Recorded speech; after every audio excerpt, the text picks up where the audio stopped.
ASEAN Breakfast Call Dialogue, widening your horizons. Hi, this is Arlene. And this is Grace. And of course, today we have a very, very special guest. Every day we have a special guest, but today is extra special because we have an ambassador from Japan to Malaysia in the studio with us. We have, let me say it correctly, we have His Excellency Ambassador Dr.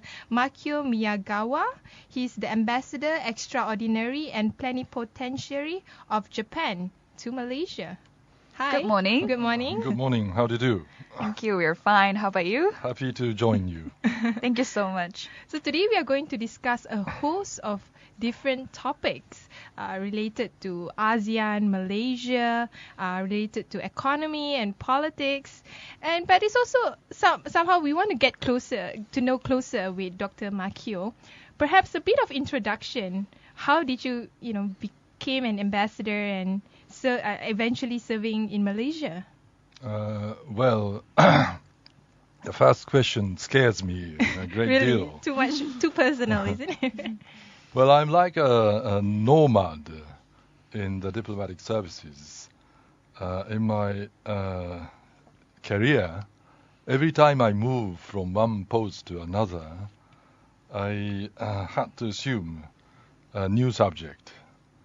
For my almost 40 years in the Japanese Foreign Service, I covered first the OECD, and then European Union integration, and then US-Japan trade relations.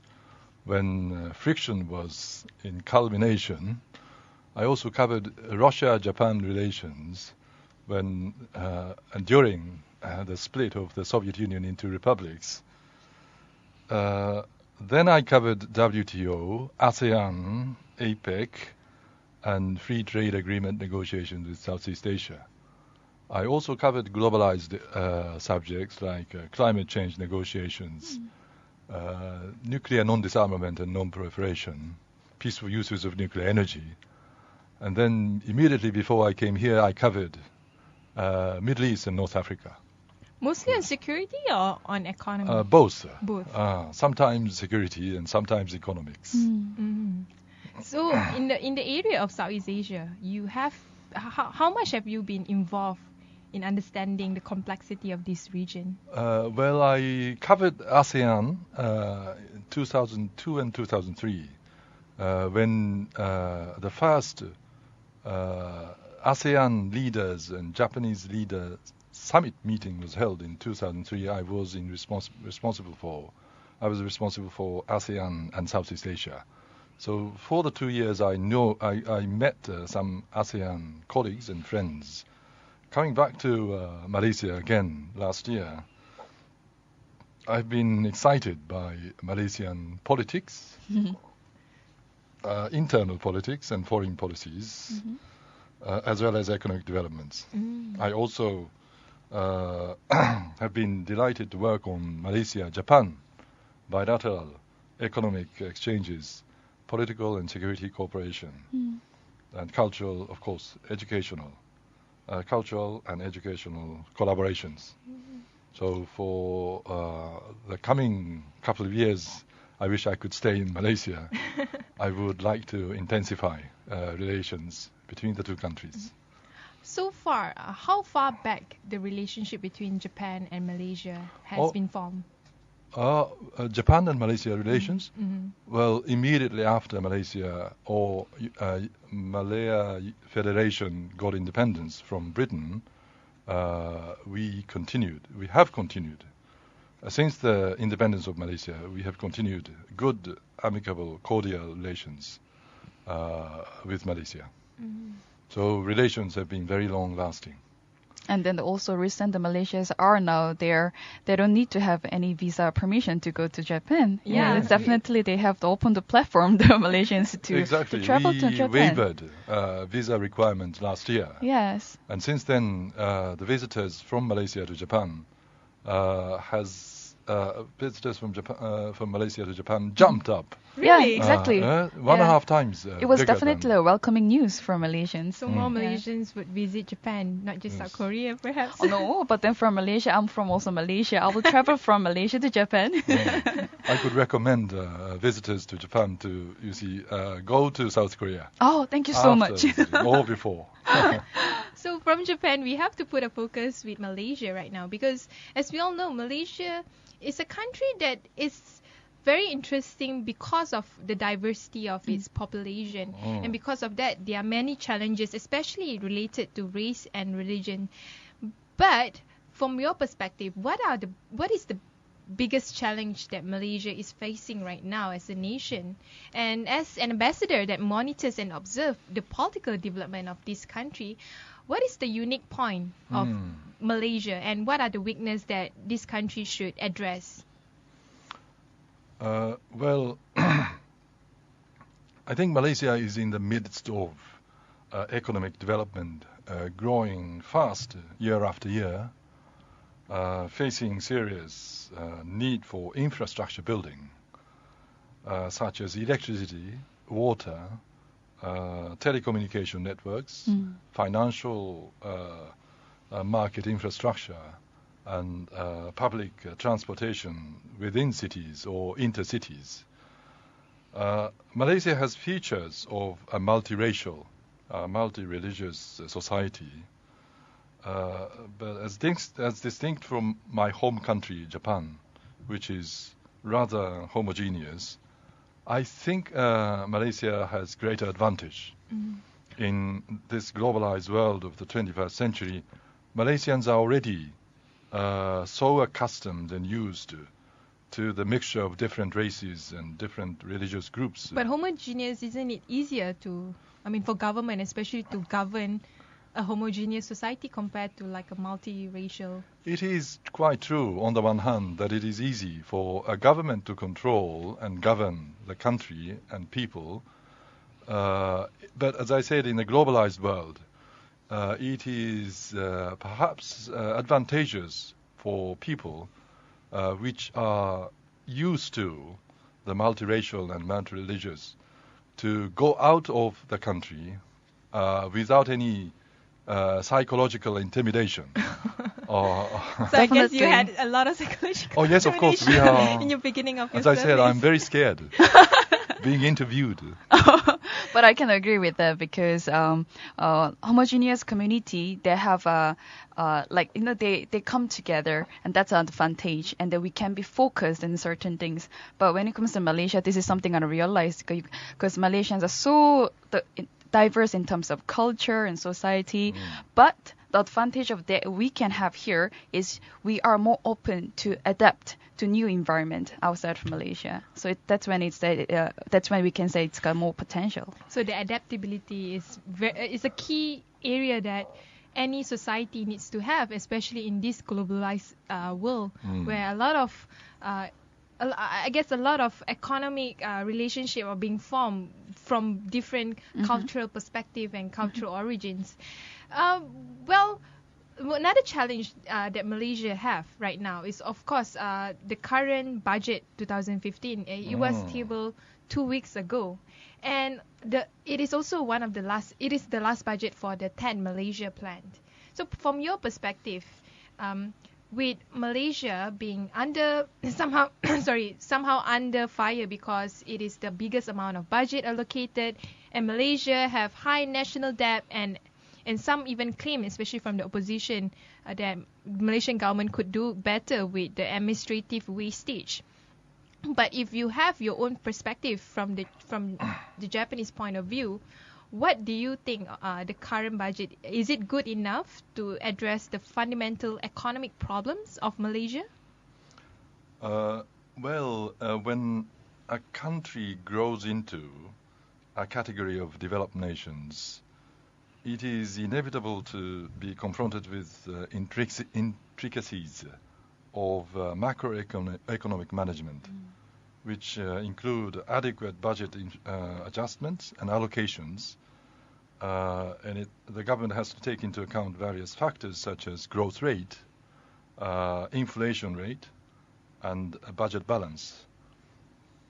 The government also has to consider the role of budget for bridging income gaps from the social justice point of view. And it has also to bear in mind the implications of the budget onto the financial markets, like bond markets or equity markets, as to the amount of issues of bonds or government bonds, I mean. While I would not perhaps go into The details of it, yeah. It seems to me, glancing through the budget proposal, that in general terms that the proposed budget seems to be considered well with such many elements into considerations. And I think this would one of the good proposals, I would think, for Malaysia and for Malaysians. So what do you foresee in the 11 Malaysian plan? Since this is the last one, so looking forward, especially achieving the goal of Vision 2020, what are the areas that the government should inculcate in the future Malaysia 11 Malaysia plan? Sorry. Well, Malaysia's economy is moving into technology-driven or services-oriented, and I think the plan should, bearing in mind, first, this transformation of Malaysian economy.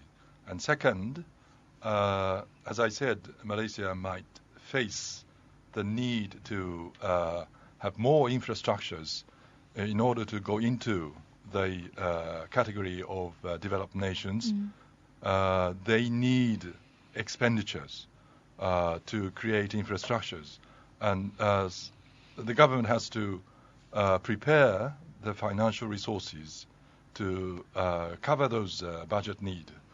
And from this viewpoint, I think it is quite appropriate for the government to expand the scale of budget, even expanding some issuance of bonds. But what about the political challenges? Because when it comes to money, sometimes it's really clear. You should do step 1, step 2, step 3.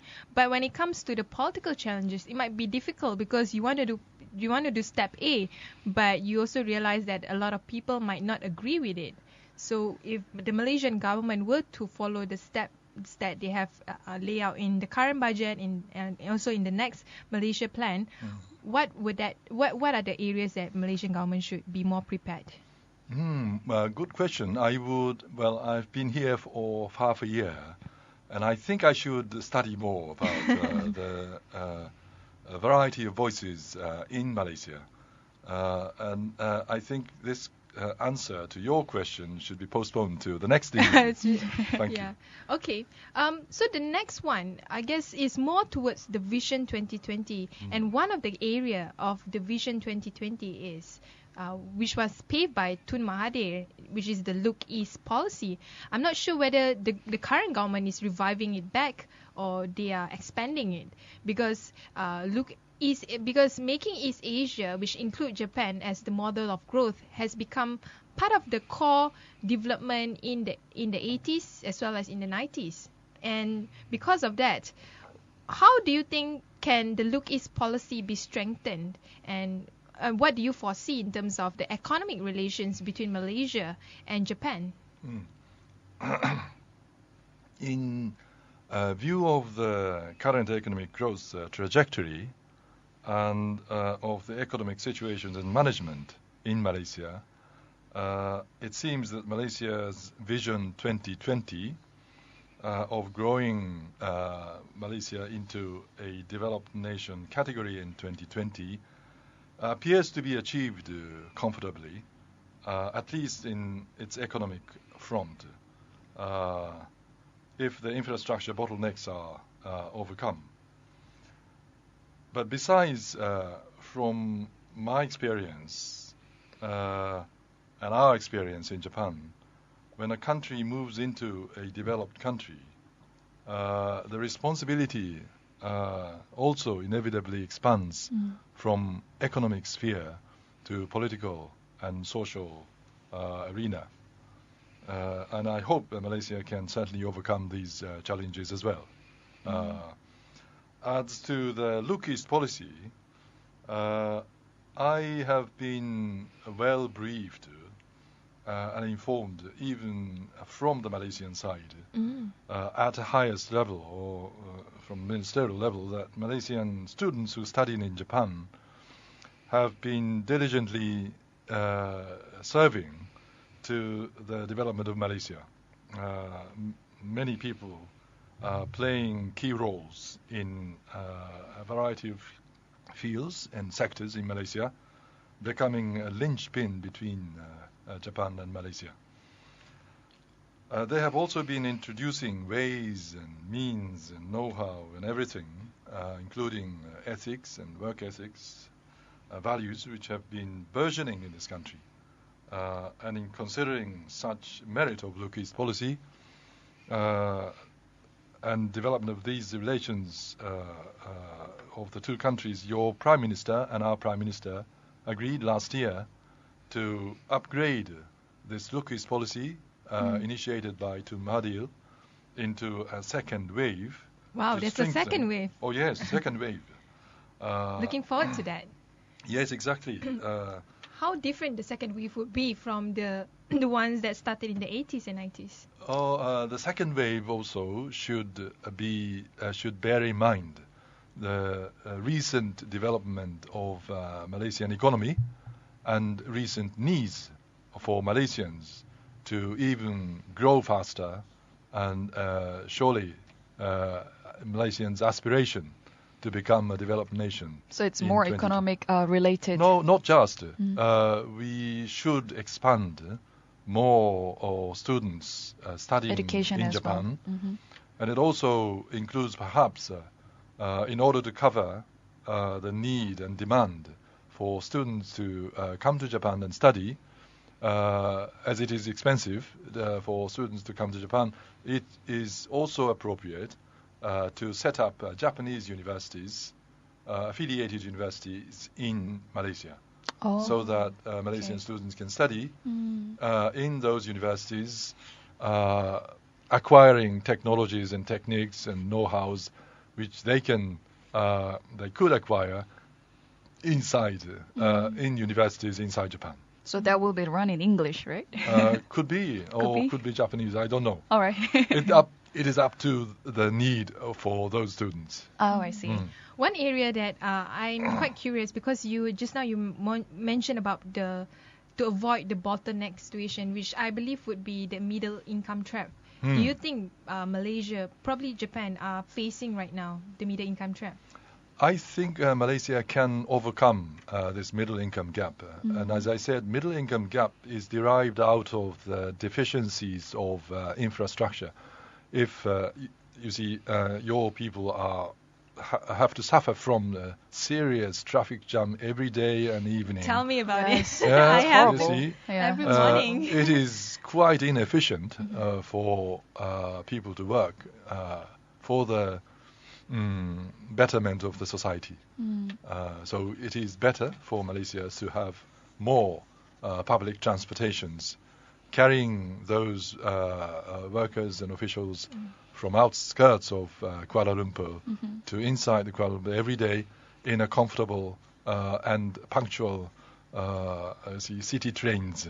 Rather so to than address the middle income gap or trap is to address the current infrastructure, the inefficiency that we are having. This is one of those major areas and major parts of overcoming middle income gap, which also, as I said, includes the deficiencies of electricity, the shortages of water. And also water and electricity are needed to have more industries in Malaysia. Well, we will take a short break. When we return, we will talk more about the Japanese companies as well as ASEAN. Certainly.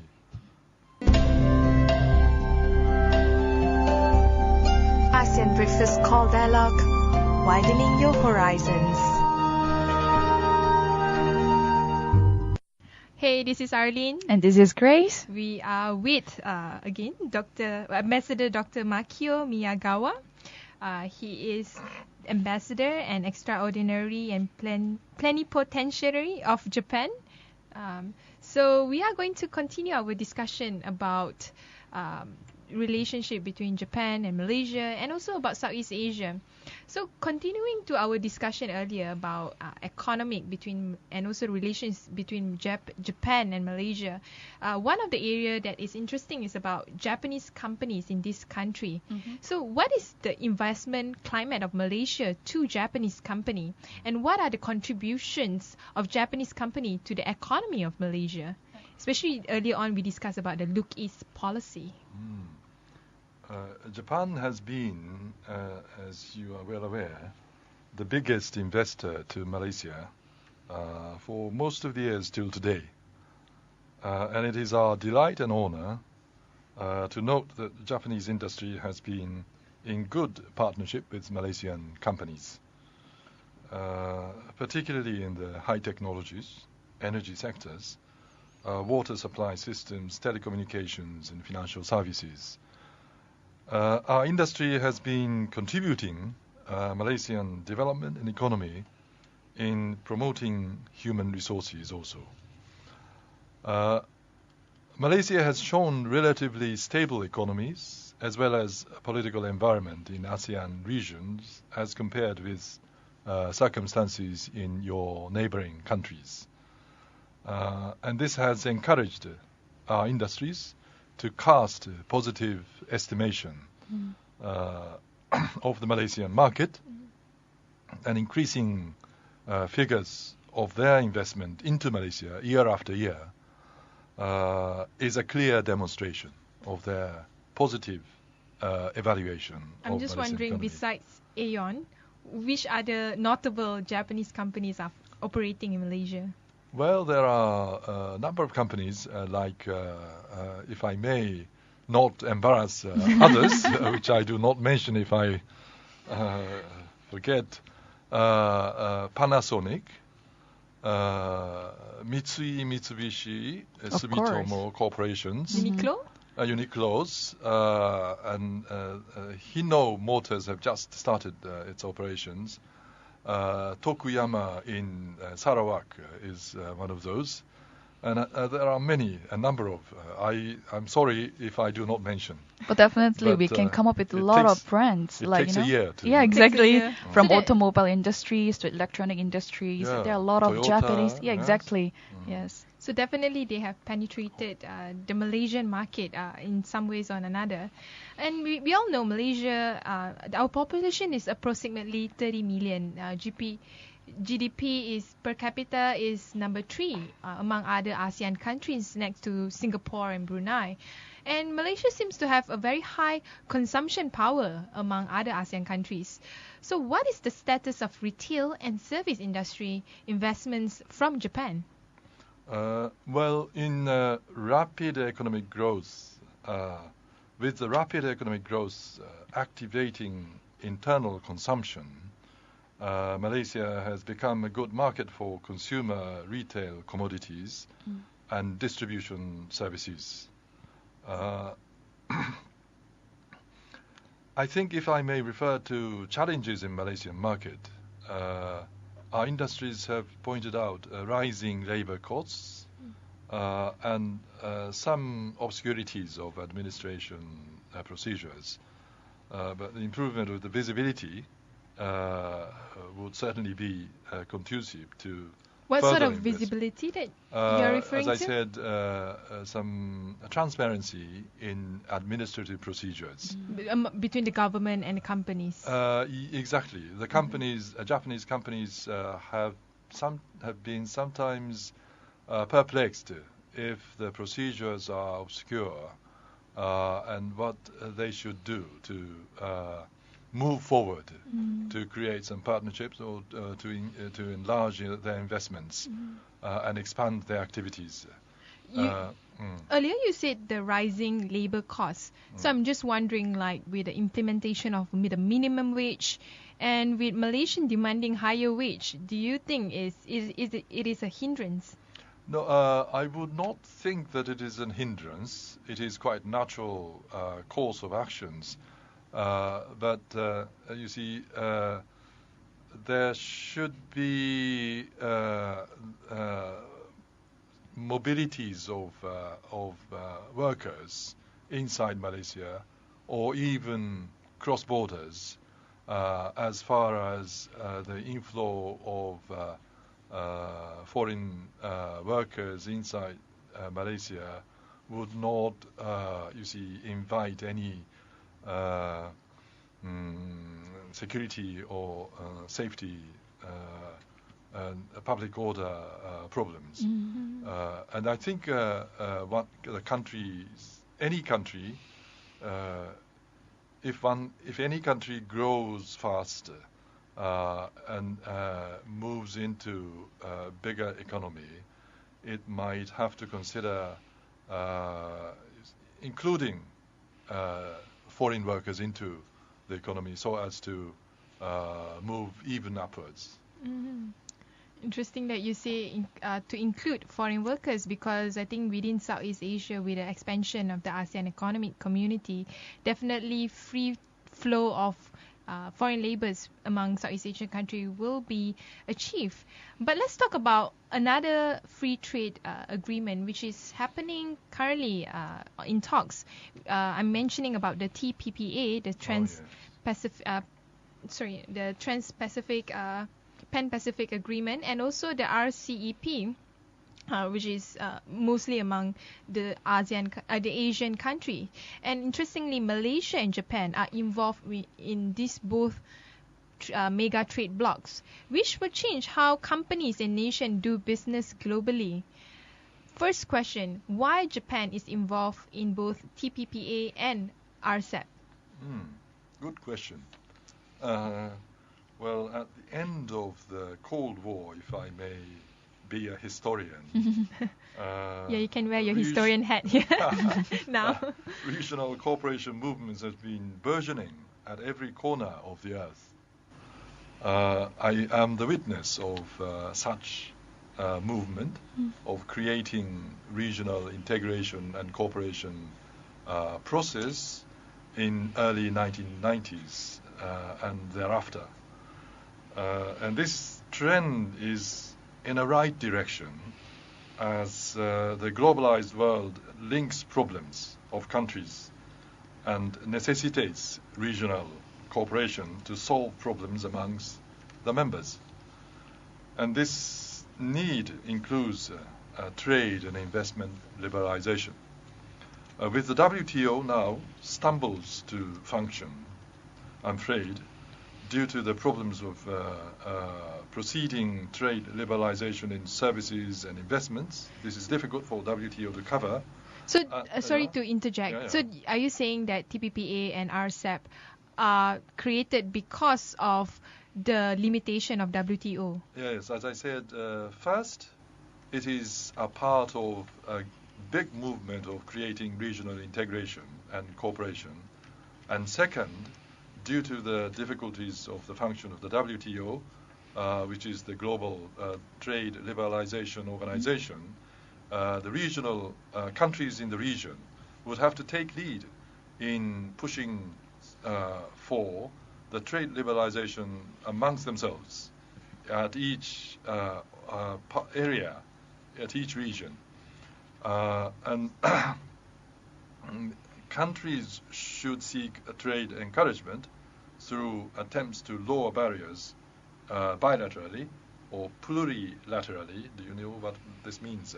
Plurilaterally means in 3, 4, 5 countries, or in the region to reinvigorate trade interactions. The reason why Japan joins in the movement of Trans-Pacific Partnership or Regional Comprehensive Economic Partnership Agreement is that, you see, there is a need to harmonize rules.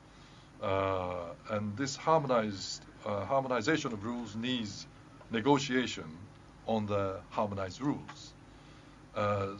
And we face in a very serious decisions whether to join in the construction of harmonized rules process by being part of the negotiations, or we have to decide after the harmonized rules are agreed upon by the participating members whether to join it or not, like in a take it or leave it formula. Yeah. I think it is better, we think, One for of- Japan to join in the negotiations of creating harmonized rules and then decide whether to, ratify it or not. Yeah, Japan joined quite later, especially when it comes to the Trans-Pacific Partnership Agreement. Compared to Malaysia, Malaysia joined quite earlier. But at the same Congratulations.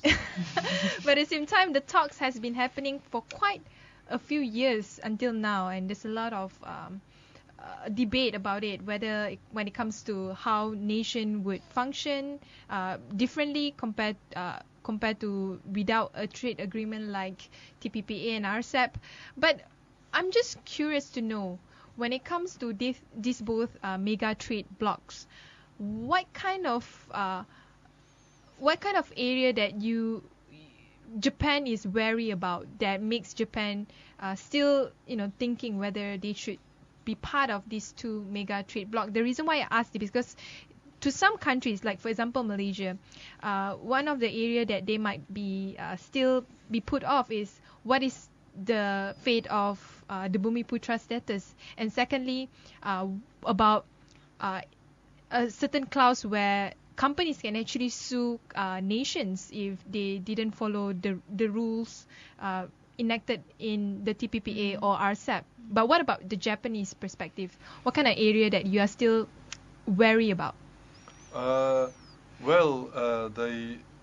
thought it is perhaps discreet for myself not to go into details about the negotiations intricacies, but each nation, each participating nation in the negotiations of such regional free trade agreements has its own difficulties, political or otherwise, and legal.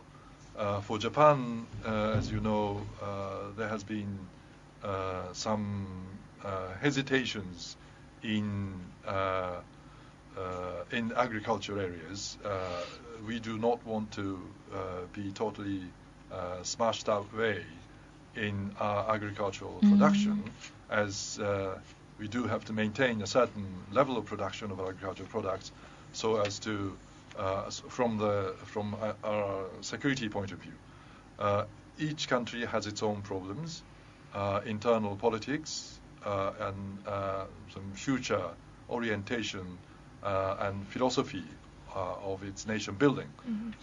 So therefore it is quite appropriate for participating nations to present their concerns as well as requests to other nations to liberalize trade and investment. So in order to do that, nations, they have to really transparent towards each other. Otherwise, all these trades between that are made among the nations will not go further for the better improvement. Yes. As it is a negotiation, we request to the other nations, and also we concede to other nations' request. So the balance is the final sort of determinant. So in other words, it's all about harmonization between harmonization of the between all rules the different means, countries. Harmonization of the rules means if the participating governments and countries share similar rules all around, then it's easier for the business to do business. For instance, Malaysian companies can do business in Japan in a very similar sort of environment, business environment and business rules, under the business rules as it has entertained in Malaysia. Even if it goes into Japan, then it's easier for Malaysian companies to enjoy freer activities and behaviors. This is the merit of creating harmonized rules. Let's talk about the ASEAN Economic Community. which will be possible in 2015. And of course, Japanese government is monitoring this very closely because it is something that would be an achievement for ASEAN in terms of trying to create a really free trade regional bloc. So my question is, what are the key challenges that ASEAN need to really address in the long term to be able to have the ASEAN Economic Community a real long-term free trade platform? Well, Malaysia is going to be the chair of ASEAN next year. So it is a good opportunity for Malaysians to realize what ASEAN should be. I have three perhaps areas of challenges for ASEAN. One of them is the economic front.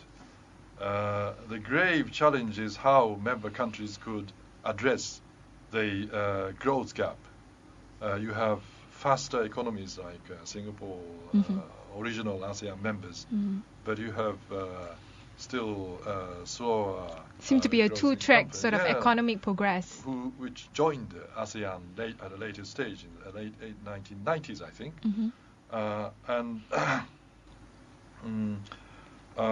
Could slower growing countries agree on the same level of liberalization with faster growing countries? And if not now, then when they can agree on it? But from the other angle, could the faster growing nations liberalize inflows of cheap labors from slower growing countries? And if not now, then when they can? So these are the problems in economic front. To what extent they can accept, they can concede the requests from the other nations. And I'm sure Malaysia can provide some good prescriptions next year. Secondly, on a political arena, the challenge relates to the degree of, for instance, to what extent countries in the region could reduce restrictions on the application of democratic rules. This is not easy. At the sacrifice Democracy is one of the areas that is a real challenge in Southeast Asia. Indeed. Well, they have to apply the democratic rules at the sacrifice of internal stability risks. Sure. So to what extent ASEAN countries can do so is yet another challenge, the second challenge. Thirdly, on a diplomatic level, the challenge should also be to what extent countries in ASEAN could trust with each other to lower threat perceptions from others. I'm sure ASEAN countries have already overcome all those threat perceptions amongst themselves to a certain extent, but still there are some countries which have some threat perceptions from other members of ASEAN. But after this threat perception is settled, still there is a threat perception from outside countries, outside ASEAN. So to what extent ASEAN can unite in facing the challenges of threat from outside is also a real sort of a challenge ASEAN should overcome. Sorry, my word is properly put. You would understand how I feel. We totally understand you. One last thing I want to know, like Japan, how much involvement Japan is planning to do in terms of post 2015 AEC to ensure ASEAN integration is a success. It's not a mere just on paper, but it's a real success. Anyhow, Japan has been supporting the formation of ASEAN from one of the key investors in Southeast Asia. Yeah, from its day one, or even before its birth. And in early days, Japan believed that the formation of regional cooperation amongst the original 5 members was necessary for the stability and prosperity of this region.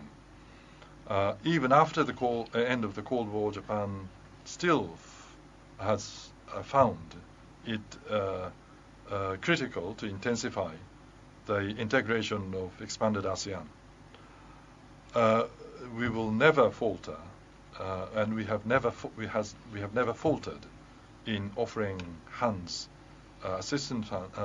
offering assistance for its community building. There are a variety of areas which Japan can do, and Japan has been doing, and we are very happy to cooperate with the Malaysians next year. With that, thank you very much, Ambassador Dr. Makio Miyagawa, for sharing your view. Thank you. Thank you. Thank you.